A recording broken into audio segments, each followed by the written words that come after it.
Hey, what's up, guys? Ken here from the Retro Toyscapades channel in Malaysia. Tonight on the channel, I'm doing another vintage Masters of the Universe mini comic review, and it's the Treachery of Modulok. So this one concerns Modulok, one of my favorite characters from the vintage MOTU line, because of the fact that, as a toy, he's just got so much play value to him. All right. He's got the interchangeable function where you can disassemble the entire character and form, what the packaging promises to be like 1,000 different combinations. That's right. So yeah, he's definitely a standout. But I would have to say that the version of him that we see here in the mini comic is completely different from the toy. Okay, he looks like a baby imp here, and in fact, you also have him as a completely different version when presented in the cartoon. Okay, so there's like three different versions of him running around in the 1980s. Okay, well, the story starts straight in the land of Hordak and the evil horde in Eteria. And we actually see Hordak and his crew chilling out here in the fright zone and appearing to be enjoying a game of chess. You know, I'm not quite sure if I'm used to seeing, evil characters doing normal things like playing chess. But then their game is interrupted when it turns out that they suddenly have a visitor, and it's none other than this giant red jelly bean Modulok. I really think that well, the artist for this particular issue, the art style has a little bit of a comical approach to it. Maybe because they felt that Modulok was supposed to be a whimsical character. I'm not really sure, but he definitely is not. He looks mischievous. Okay, I'll give you that. He definitely does not look threatening. He looks adorable, in fact. Now, I like how Grislaw, okay, who's like this huge walking fur rug, all right, sort of like the evil horde's version of Chewbacca. I like how his dialogue balloon here says, "Bah, you must be going bonkers. Who would dare enter the fright zone?" He's talking like a real, like a thug, okay, like a dreadnought from G.I. Joe, like one of those biker thugs. I don't know, man. But apparently, that's how they decided to make him talk. And then they proceed to have him try to attack Modulok. And then the dialogue here goes, "Grislaw, destroy you!" I guess it's kind of like Hulk smash, or maybe something like "Me Grimlock, not like." Well, I guess the dialogue suits the character. You can't really have someone like Grislaw talking like a English scholar or something like that. But then Hordak decides to cut in and tell him to just chill out for a bit and to hear out what Modulok has to say. So Modulok then starts whispering into Hordak's ear, and it's like they're sharing this dirty little secret. Okay, we don't actually hear the dialogue, but it seems that they're really getting into something there. Okay, they're planning something, and then Hordak appears to be extremely pleased, and he says that it's a magnificently evil plan. We shall begin at once. Okay, so the plan is this.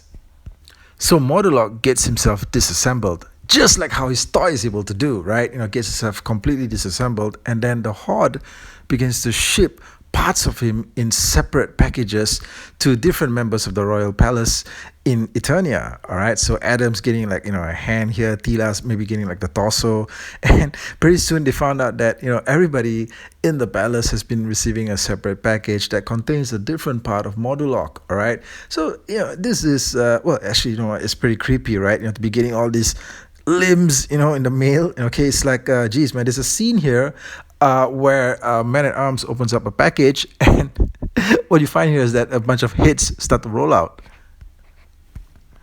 Hits being in packages, man. That every time I think of something like that, the first thing that comes to my mind is the scene from Seven, okay, with Brad Pitt. You guys watched that movie, right? Okay, so they're getting all these parts of Modulok, and they don't know, just what in the hell is going on, okay?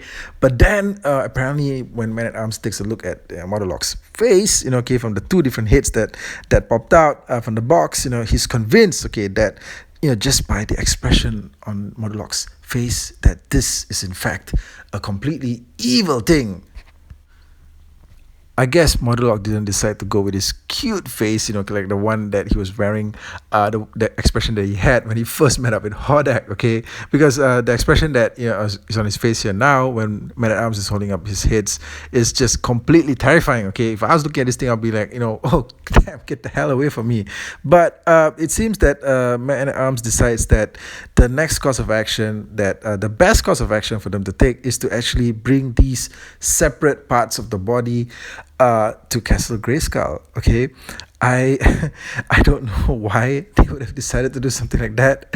How about just tossing the whole thing into the incinerator? Okay, why not just setting it on fire, right? Why take something like this, okay, which you don't even know what it is, okay, into a protected place like Castle Grayskull, right? But that's what they decided to do, and this is where He-Man comes in. Now, Adam has to get down to Castle Grayskull together with Teela in order to bring the mysterious disassembled parts to the sorceress. But Adam here is pretty worried that he won't have the opportunity to transform into He-Man because Teela is around. And it's one of those things where I just, honestly, I really don't get what the big deal is. Why not just freaking tell her that you're He-Man, okay? Just get it over and done with, all right? Because honestly, her father knows who you are, okay? Her mom knows who you are. Why not just freaking tell her? Okay, and then maybe you guys, I don't know, can get married or something. Yeah. And we also get this really cool shot here of the Bashosaurus, okay? Now, the Bashosaurus is one of those interesting vehicles from the vintage line. Probably is going to turn up reshoot in Origins, I don't know. But it makes for an interesting counterpart to the Land Shark because, the Land Shark's kind of like half mechanical shark and vehicle. And this one's like half mechanical dinosaur and a vehicle. And I just feel that, I have it in the collection and I've done a review for it as well. I've covered it in one of the earlier videos that I've done for a couple of years ago. It's on the channel. I hope you guys can check it out. But yeah, the Bashosaurus is a pretty neat looking vehicle. And I do hope that we get it reshoot in Origins at some point. However, unbeknownst to our heroes, Skeletor is watching what they're doing, okay? Skeletor is apparently able to watch what everybody is doing in Eternia at just the right moment, okay? Right? Whenever there's something going on that requires his attention, he's able to tune in, like straight away, okay? And is there any place that's safe from his, all-seeing vision, okay? Is the bathroom safe, But the story here apparently is that Modulok used to be like some sort of a subordinate of Skeletor, okay? Like he used to serve under Skeletor or something like that. And I was just wondering that when was this, okay? Like millennia ago? Because as far as I know, Modulok was never ever part of the original core group of villains that was always hanging around Skeletor, okay? But apparently he was at some point. Then he turned traitor and deserted or something like that. And Skeletor wants revenge, okay? And then, he finds out that Modulok here is working together with Hordak, and planning to infiltrate Castle Grayskull. So he decides that, look, no freaking way, I'm gonna find a way to cut in on this action. Okay, so Adam and Teela make it down to Castle Grayskull and just literally bring this entire box full of problems straight into the castle, okay? Just literally they escorted the problem in, all right? And Modulok's plan is apparently to sneak into this chamber within the castle known as the Hall of Forbidden Weapons or something like that, okay? Apparently, there's something there that he wants, okay? And it's a particularly powerful device of some kind, okay? So he wants to get that particular device, all right? That's part of his plan. Now, Adam and Teela make it down to where the sorceress is. They just want to say hi and maybe stop by for some tea. But then the sorceress tells them that she already knows of the creature known as Modulok, who is at that very moment sneaking around and stealing the device from the room of forbidden weapons. But the thing is just that, she appears to already know this, okay, but she's just telling them this stuff without actually even doing anything about it, okay? Wouldn't she have been able to sense the presence of Modulok being brought into the castle, even before he entered, through the gates, okay? Wouldn't she be able to sense it? But it seems that she was just waiting for the right time just to tell Teela and Adam that, look, guys, look, I know what you did, okay? You freaking brought me a whole mess of problems here, okay? And now go out there and solve it. Okay, so Tila sprints off to confront the creature, and Adam uses this opportunity to transform himself into He-Man, the most powerful man in the universe.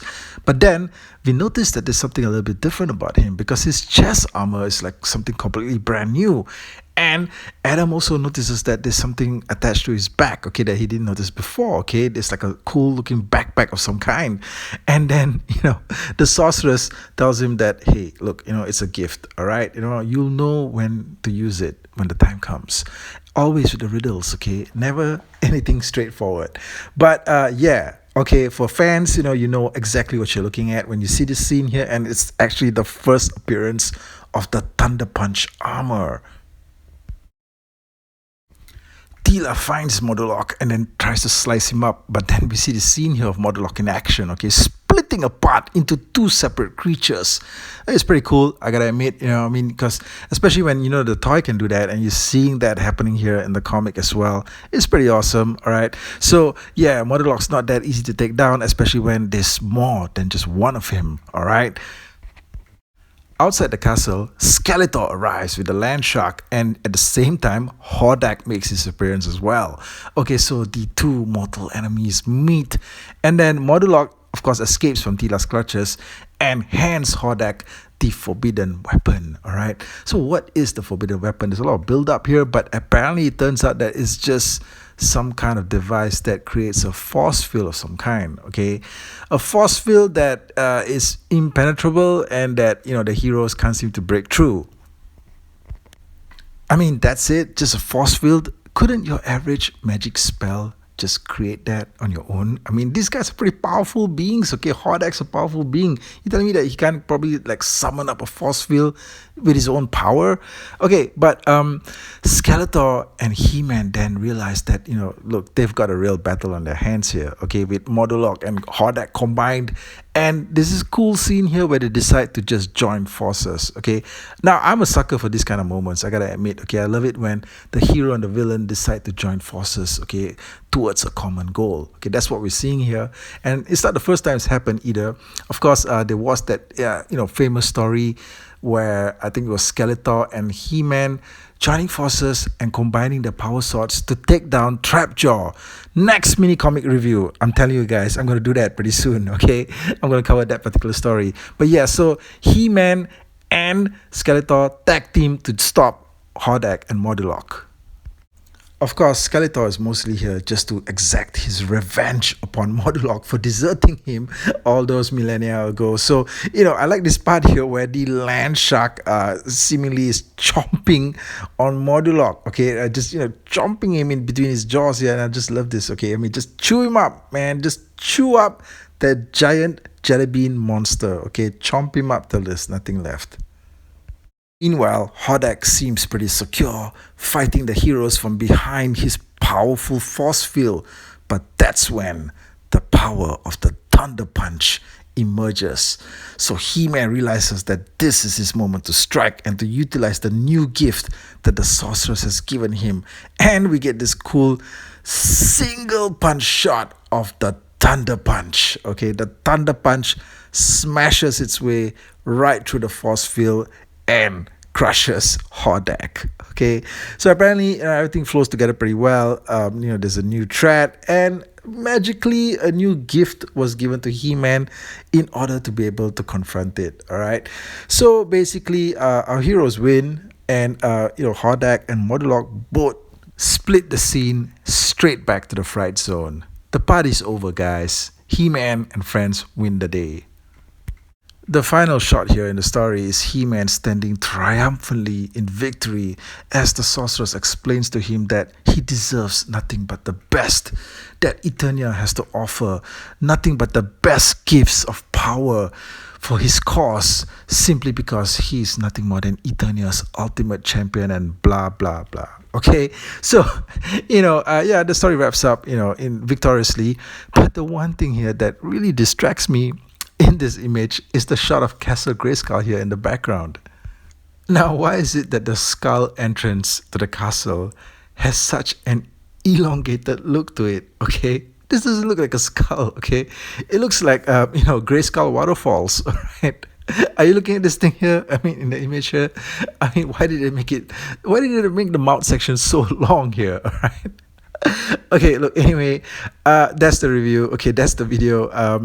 Let me know what you thought of it in the comments. Once again, I want your feedback. Let me know if you want me to cover more stories. Okay, what other stories would you like me to cover? I think that I'm probably gonna do, well, since this one is the origin of the first appearance of Modulok. Maybe I'll do the one with Multibot next. Okay, this particular copy. In the credits in the front page states that it was printed in Malaysia, and that's amazing. Okay, I mean, I'm from Malaysia. I mean, this book was printed in Malaysia. Not this particular compilation, but the original mini comic was printed in Malaysia in 1985. Okay, 1985. When I was in school, struggling with maths, I think, in classes, just struggling, trying to find my way through. And actually, the original Modulok toy as well was manufactured in the Mattel factory in Malaysia in the 1980s. I believe that Modulok was only ever produced in Malaysia, so that's freaking awesome. Okay, I feel like this is stuff that I should have known a long time ago. But it seems that I only got around to finding out about this stuff much later. Well, guys, I'll catch you guys real soon. Okay, let me know. Hit me up in the comment section, of course. Okay, let me know what else you guys want to see, and take care. All right.